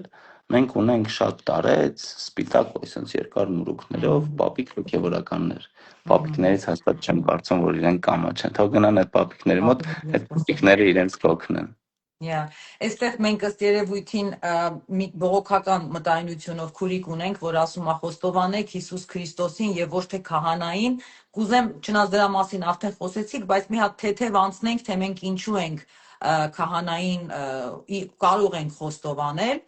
եւ քահանան ինչ իշխանություն ունի, դրա համար ենք կարողանում խոստովանել։ Կասեք դրա մասին մեր քուրիկին Արմինեին, որ ինքն է Շատ պարզ է, երբ որ դուք ծնկի եք իջնում եկեղեցում եւ ընթերցում եք մեղքերի աղոթքը, հա, մեղա ամենասուրբ երթության, այսինքն մեղանչեցի սուրբ երթության դեմ, հոր դեմ, որդու դեմ, սուրբ հոգու դեմ, այս մեղքերը գործեցի, մեղանչեցի Աստծո դեմ, մեղա Աստծո դեմ։ Դուք էլի ձեր մեղքերը Աստծուն եք խոստովանում, բայց Աստված ինչ որ ձև ձեզ պիտի պատասխանի, չէ՞։ Եվ Աստված շատ հստակ պատասխանելու այդ շնորհը տվեց իր առաքյալներին։ Փչեց նրանց վրա Սուրբ Հոգին, ասես տալիս եմ ձեզ իշխանություն կապելու եւ արձակելու, ինչ որ կապեք երկրի վրա կապված կլինի երկնքում, ինչ որ արձակեք երկրի վրա արձակված կլինի երկնքում։ Այսինքն Հիսուս Քրիստոս ինքը, Աստված ինքը այդ շնորհը տվեց հոգեվորականներին, առաքյալներին, հետո եպիսկոպոսներին, հետո քահանաներին։ Մենք ես իբրև անձ, անհատ, չգիտեմ, իբրև ընկեր չեմ մեղքերին չեմ տալիս, հա, եւ ի վերջո ոնց եմ, ինչ եմ ես ասում եմ, Աստված թող թողություն շնորհի։ Դուք մեղքերը երբ որ խոստովանում եք, այո, ես եմ լսում, բայց չէ որ Աստված էլ է լսում, եւ դուք Աստծուն եք խոստովանում, ուղղակի ինչի չեք մտածում, որ կարող է Աստված այդ պահին կցանկանա հոգեվորականի միջոցով ձեզ պատասխան տալ։ Ինչի չեք Միանշանակ մտածում, ես որ կարա հավատում եմ, բայց նայեք Սուրբ քուրիկը Հոգին օրինակ նորից նույն բանն է ասում է քահանան մեղավոր մարդ չի, մի րոպե, քահանան մեղավոր մարդ է եւ չի կարող մեղքերի թողություն տալ, բայց իրականում քահանան չի տալիս մեղքերի թողություն, Ես Արմինե ջան։ ասեցի, նախ Աստված է տալիս։ Արմինե ջան, հազար ներողություն, դուք կարծում եք, որ չի կարող տա, որովհետև տենց եք կարծում, հա, իսկ ես ասում եմ Սուրբ Գիրքը ինչ է ասում, Ասма դա Սուրբ միայն Գիրքում ասում առաքյալների է, դարաշրջանում էր, էդի։ Ինչ մենք տարբերություն, տեսնում ենք, որ Աստված խոսում է։ մենք տեսնում ենք, որ առաքյալները ձեռնադրում են եպիսկոպոսներ, առաքյալները ձեռնադրում են սարգսակներ, որոնց տալիս են այն, ինչ իրենք էին անում։ Առաքյալները ձեռնադրում Այնպես էին որ իրենց առաքյալների, այսինքն ուզում եք ասեք, որ Հիսուս Քրիստոս միայն առաքյալների շրջանում է գործել։ հետ եմ ասում, Սուրբ Աստված Հոգին, այսինքն առաջի դարից այս կողմ չի գործում։ երևի։ Բողոքականների մոտ կանգնել է 1000 Չէ, միտք եկեք է։ այտենց բան չասենք, որ որևէ մեկին Սիմինեն չվիրավորենք, չնեղացնենք, եղել եմ, դրա համար եմ ասում։ դե չնեղացնենք որևէ մեկին։ Չէ, երբեք չեմ ուզում։ Մենք ամեն մեկս կարանք ունենանք մեր անձնական տեսակետները, բայց ճշմարտությունը Սուրբ Գիրքն է։ Եվ ես այդ օրինակը բերում եմ Սուրբ Գրքից, ինքս ինձանից չեմ հորինում։ Եվ հավատացեք ինձ, ես երբեք չէի ուզենա խոստովանություն լսել եւ մեղքերին թողություն տալ։ Դա հեշտ բան չէ։ Իրականում հեշտ բան չէ։ Բայց Աստված դա մեզ վստահել է։ Եվ Իր անունից խոստովանությունը փաստորեն առանձին process է, որ արվում է, երբ դու գնում ես ու կան մեղքեր, որ կոնկրետ ուզում ես քահանային ասես, եւ կա ընդհանրական, չէ, այո, խոստովանություն, որ այո, պատարագի ժամանակ ես անում։ այո։ Ես առանձին երբեք չեմ ունեցել։ Առանձին խոստովանություն երբեք չեմ ունեցել, բայց ինձ թվում է, որ կհասունանա ինձ մոտ այդ պահը, որ կարծում եմ երևի հատուկ կան մեղքեր, որոնց հետ չես կարողանում մաքրես քո կյանքից, չէ, տենց մեղքեր կան։ Միգուցե այդ մեղքերի մասին խոստովանես հեշտանա պայքարը, Գիտեք, անձնական խոստովանությունը, տեսեք, ընդհանրական խոստովանության ժամանակ, երբ որ դուք ծնկի եք գալիս զղջում եք, դուք ներումը ստանում եք, բայց երբեմն ձեզ պետք է ոչ միայն ներում ստանալ, այլ ուղղորդում, չէ՞։ Եվ երբեմն ուղղակի պետք է խոսել, որ որևէ մեկը լսի։ Այո, ռուսերեն признаваться, признат գալ, признat, նուրբ եմ ասում, որ Սիրտը բաց է։ զարգոն չլինի, էլի, признat։ Այստեղ մեզ անգլերեն հարց են տալիս, մեր ժամանակը արդեն սպառվել է, հեսա կավարտենք, what if you know that the priest is a hypocrite and you don't value anything he has to say։ Ասма ինչ կլինի, եթե չես վստահում քահանային, հա, այտենց մի Դարձանեք բան, լեբեդը ասում։ չեմ, նու Չէ, մոտավորապես կարող այդպես մի բան։ արդյոք կան, որ Այստեղ հարցը չհասկացան։ հնչում է, որ ինչպես վարվել, եթե քահանային չես վստահում եւ ինքը չունի նույն արժեքները, ինչ որ դու ունես։ Սուրբ Գրքում Հիսուս Քրիստոս ասում է, Իրա պատարակին էլ չես ուզենա գնաս, դա էլ ես ավելացնեմ։ Հա։ ասեմ։ Սուրբ Գրքում Քրիստոս ասում է, լսեք թե ինչ են ասում փարիսեցիները, բայց մի արեք այնպես, ինչպես իրենք են ասում։ Ինչպես իրենք են անում։ Այսինքն արեք այնպես, ինչպես իրենք ասում են, բայց մի արեք այնպես, ինչպես իրենք են անում։ Հիմա մենք նախ երբեք չես կարա ասես 100%-ով, որ դիմացինը հիպոկրատ է, այդ ձեր ասած, այսինքն սուտասան կամ չգիտեմ տենց կեղծ մարդ է, հա, կեղծավոր է, անարժեք։ Երբեք ամբողջությամբ 100% չես կարող ասել, որովհետև միայն Աստված է սրտերը քննող։ Միայն Աստված։ Եվ դուք չգիտեք, գուցե ինչ որ մի պահի Աստված էշի միջոցով խոսեց։ Կարծում եք, որ Աստված ճակերտավոր անարժան քահանայի միջոցով չի կարող խոսել։ Սուրբ Գրքում մենք տեսնում ենք Աստված էշի միջոցով է խոսում։ Հետևաբար, քանի դեռ հոգևորականը եկեղեցում է եւ ոցված է, նա այնտեղ է Աստծո կամքով։ Ես հավատում եմ, իմ հավատքն է, իմ 15 տարիների ապրումի արդյունքն է այն գիտակցությունը, որ եթե որևէ մեկը համարեմ ես նրան արժանի թե ոչ, հոգևորական է, ուրեմն դրանում կա Աստծո կամքը։ Հաստատ, այդ նույն բանն է, որ բժիշկը ինքը բժիշկ է դիպլոմով, բայց դու չգնաս իր մոտ, որովհետև ինքը իր կնոջը, ասենք, լավ չի վերաբերվել, բայց ասենք ինքը բժիշկ է, լավ ավարտել է, քեզ նորմալ կարա բուժի, բայց դու չես գնում իր մոտ, որտեղ ինքը հոգով լավ տղա չի, ինչ որ տենց մի բան, հա, չես վստահում իր։ Միևնույն ժամանակ էլի, եթե օրինակի համար դուք տեսնում եք, որ այս ինչ հոգևորականի ընդհանուր այդ բնութագրական կողմը, իր, չգիտեմ, խարիզման, իր խարակտերը, այն ինչ որ ձեզ է պետք, մենք Փառք Աստծո, մենք բոլորս տարբեր ենք մեկս մյուսից։ Հիմա մեկին կարող է ես դուր գամ, մեկին կարող է դուր չգամ։ Մեկին այն մեկը դուր գա, այն մեկը դուր չգա։ Գնացեք այն հոգևորականների մոտ, որոնք որ ձեր հոգուն ավելի մտերիմ են։ Ի վերջո այս աշխարհում մի քահանա չի։ 480 Բայց մոտավորապես։ խորհուրդ եք տալիս, որ գնան, չմնան Բայց տանը։ ես խորհուրդ եմ տալիս, այո, միանշանակ, որ հասկանանք, որ հոգևորականները մարդիկ են, այո, կարող են գործել սխալներ, բայց երբեք մի թերագնահատեք Աստծուն, ով այդ քահանաներին արժանացրել է այդ շնորհին, եւ ով կարող է ոչ թե կարող է, այլ ով գործում է նրանց միջոցով, որովհետեւ եթե Աստված չցանկանա, որ ես լինեմ հոգևորական, ես ուղղակի չեմ լինի։ Այսինքն չնայեն քահանայի կյանքին ավելի շատ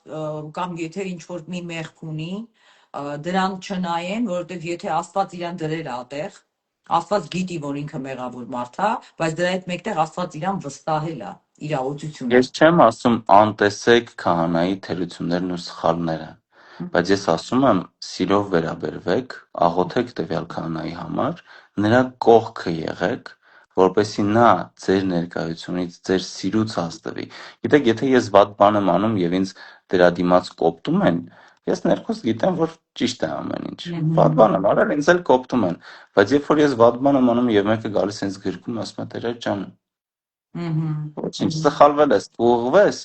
դու դրանից ավելի շատ ես ազդվում։ Հաստատ։ Այնպես որ սիրեք մեկը մյուսին, դուք քահանաներին, քահանաները ձեզ վստահաբար սիրում են,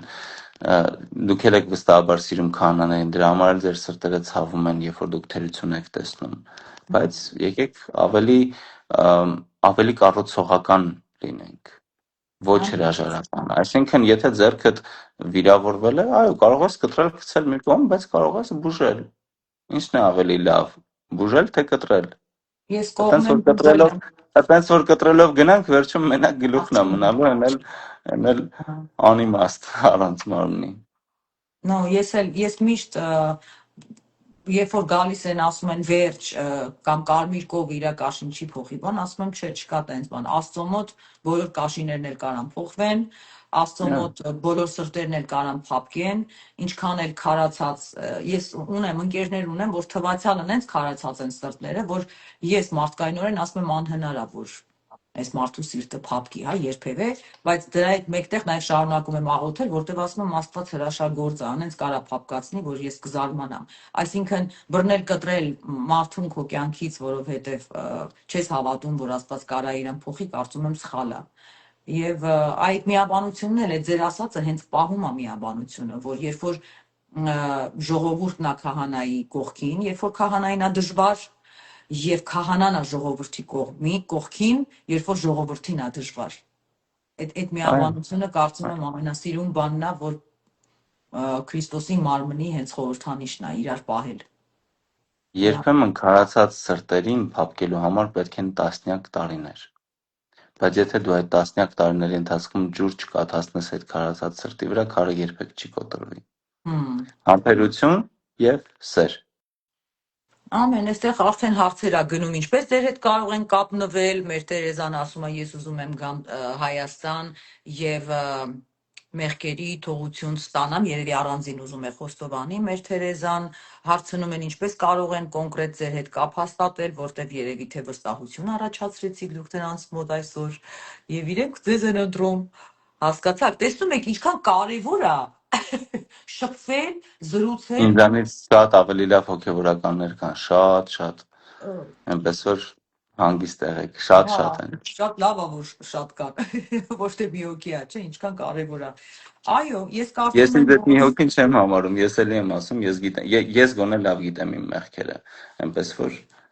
բայց եթե ուզում եք, եթե ես կարող եմ օգնել, տեսեք, զգուշացնում եմ, կարող եմ մի քիչ երկար տևի մինչև նամակի պատասխանեմ, բայց անպայման պատասխանում եմ, անպայման։ Այնպես որ եթե որևէ մեկը ուզում է կապ հաստատել, խնդրեմ կարող եք Instagram, Facebook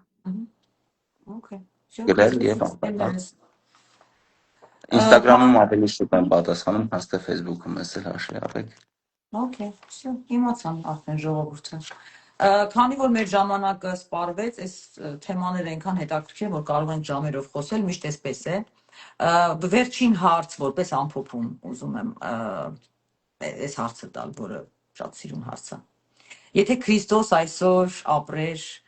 ինչպես կվերաբերվեր մեր հասարակության խնդիրներին։ Եթե այսօր Քրիստոս լիներ, եթե չէ, ինքը մեր մեջ է, բայց եթե ֆիզիկապես մենք իրան տեսնեինք, ինքը ինչպես մեր հասարակության խնդիրներին կվերաբերվեր, հայերին, սենց ասենք, մեր ժողովրդին։ Նախ Քրիստոս ֆիզիկապես էլ է այսօր այստեղ։ Սուրբ խորանների վրա հացի եւ գինու միջոցով, որոնք դառնում են Քրիստոսի մարմինն ու արյունը։ Եկեղեցու միջոցով, որը Քրիստոսի մարմինն է։ Այսինքն Քրիստոս այսօր էլ ֆիզիկապես այստեղ է։ Եվ ինչ է նա անում, նա ինքն իրեն զոհաբերում է մեր համար։ Ինչ կաներ Քրիստոս այսօր, եթե ֆիզիկապես այստեղ լիներ, մեր մեղքերը կրկին կվերցներ իր վրա եւ կխաչվեր մեր համար։ Իր կյանքը կտար մեր համար։ Այն, ինչ անում է ամեն պատարագին։ Իսկ եթե ես չեմ զգում դա, որովհետև հեռացել եմ եւ տեսեք դուք հավատում եք, որ Քրիստոս ֆիզիկապես էստեղ է մեր մեջ, բայց կա մարդ, որ իր մոտ հավատքը այդքան չի ձգում, որ ինքը հավատա, որ այ Քրիստոս հիմա ինձ հետ է եւ հենց հիմա էլ եթե պետք լիներ առանց կասկածելու ինձ համար կխաչվեր, որտեղ ինձ այդքան շատ սիրում է։ Այ ինչ կասեք այդ մարդկանց, ովքեր մի քիչ հավատքները սենց այդքան էլ ուժեղ չի, որ հավատա, որ Քրիստոս հիմա մեր հետ է ֆիզիկապես։ Ընտրեք եւ կգտնեք։ Թակեք եւ ձեր առջև կբացվեն դռները։ Ոնց։ Աղոթեք եւ Սուրբ Գիրք ընթերցեք։ Իմ համար կան երկու միջոցներ եթե կարելի է այդպես ասել, որոնցով մենք կարողանում ենք ճանաչել Աստծուն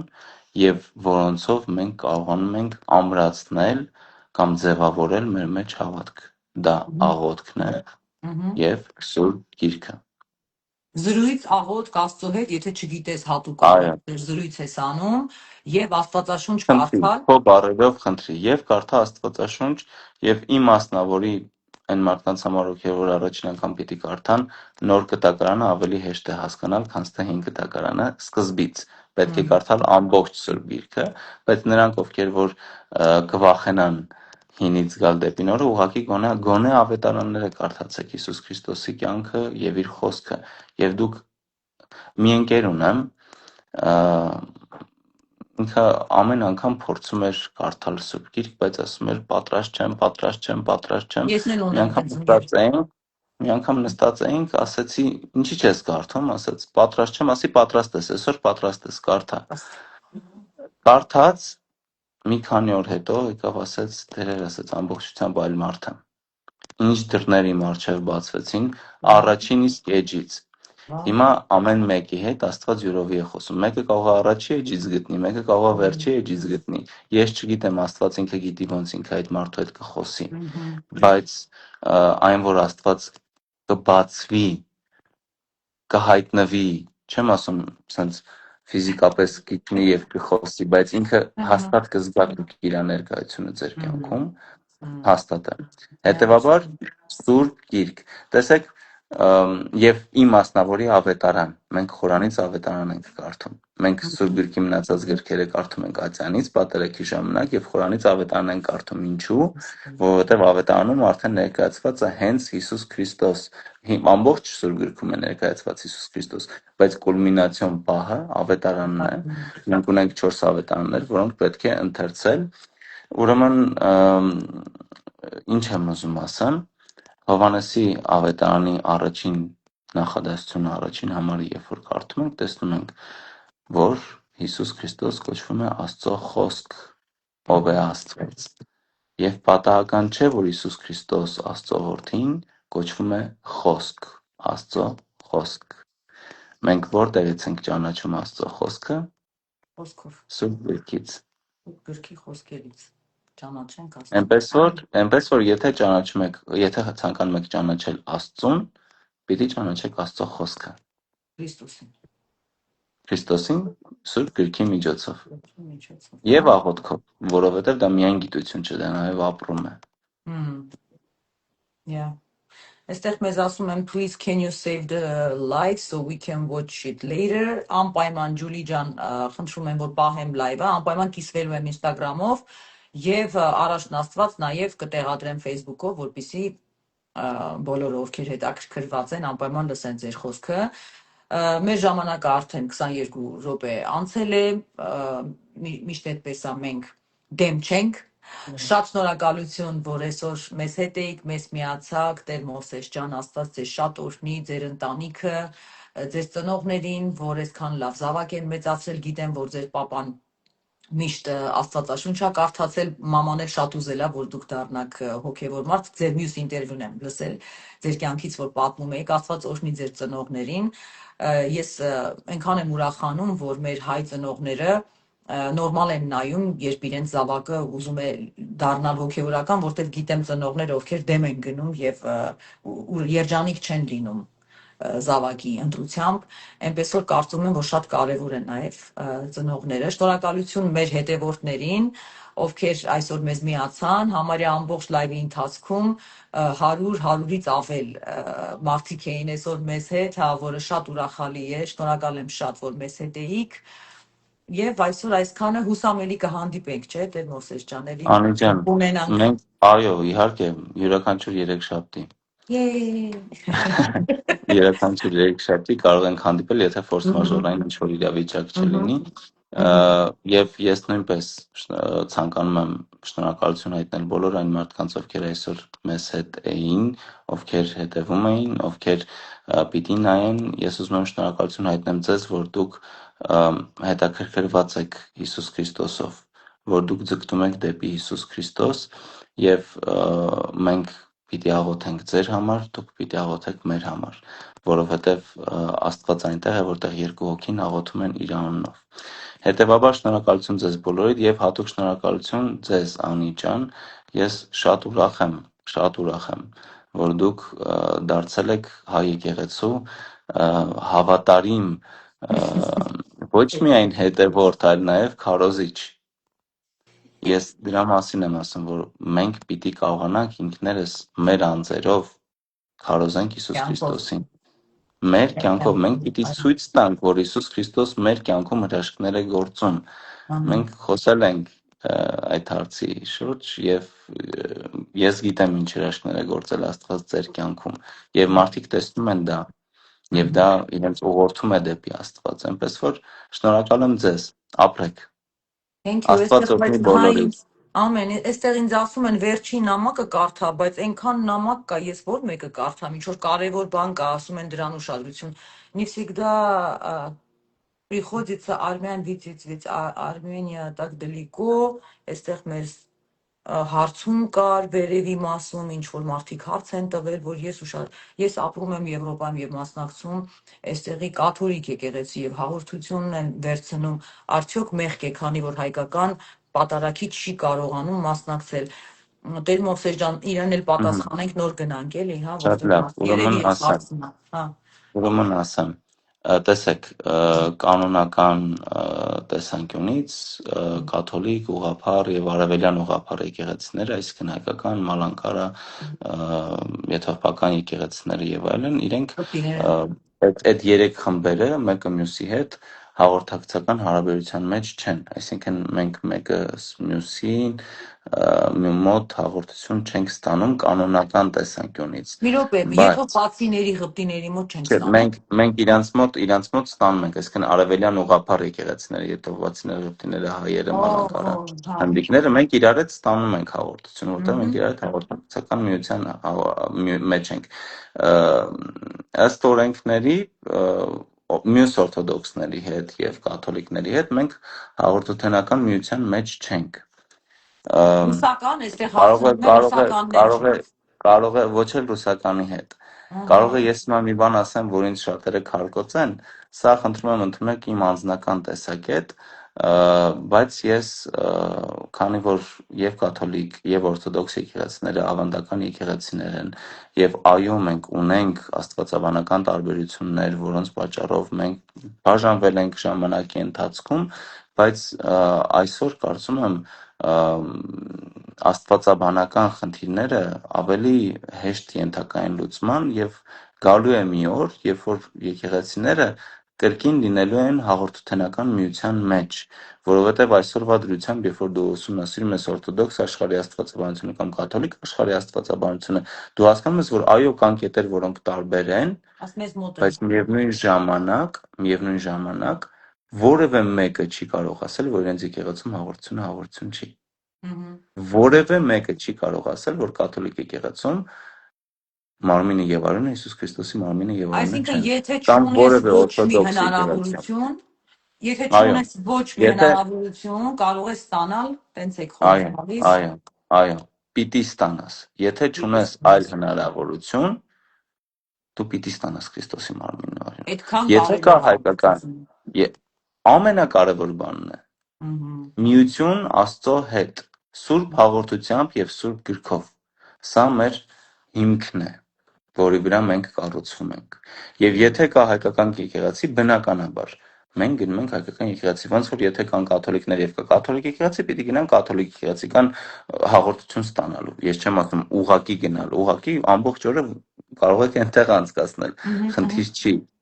բայց հաղորդություն ստանալ, այսինքն միության մեջ լինել եկեղեցու հետ, դուք պիտի լինեք այն եկեղեցու, որտեղ որ մկրտված եք, որը որ ձեր եկեղեցին է, առաքելական, կաթոլիկ, ուղղափառ,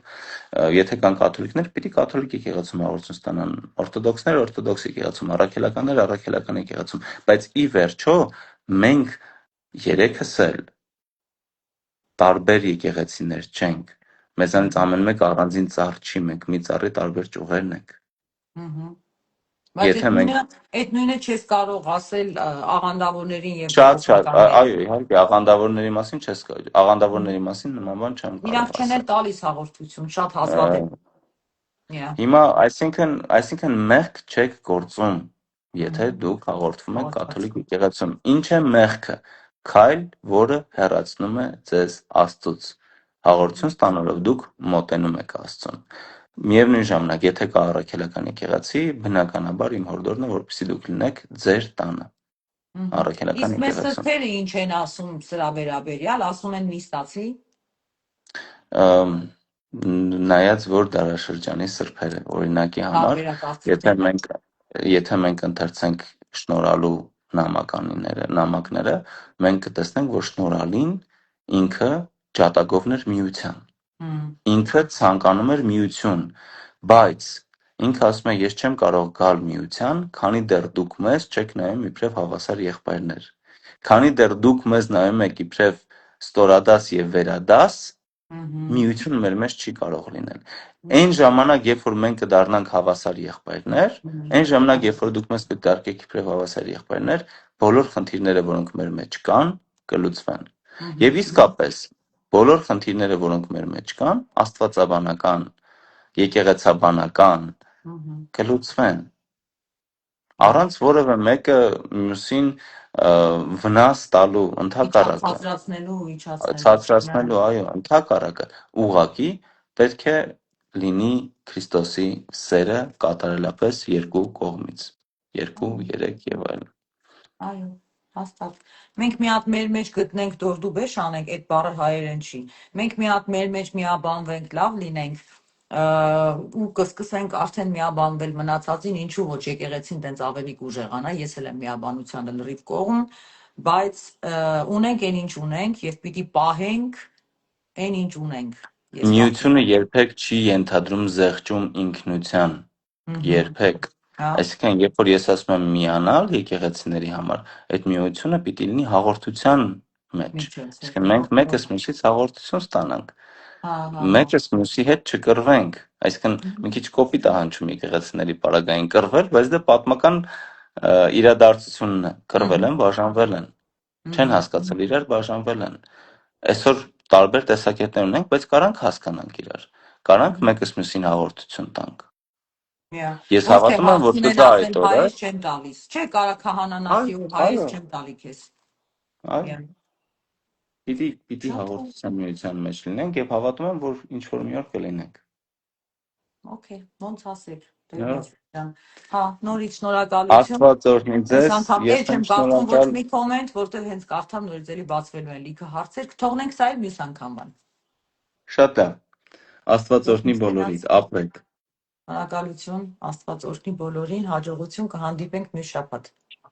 Հաջողություն։ Հաջողություն։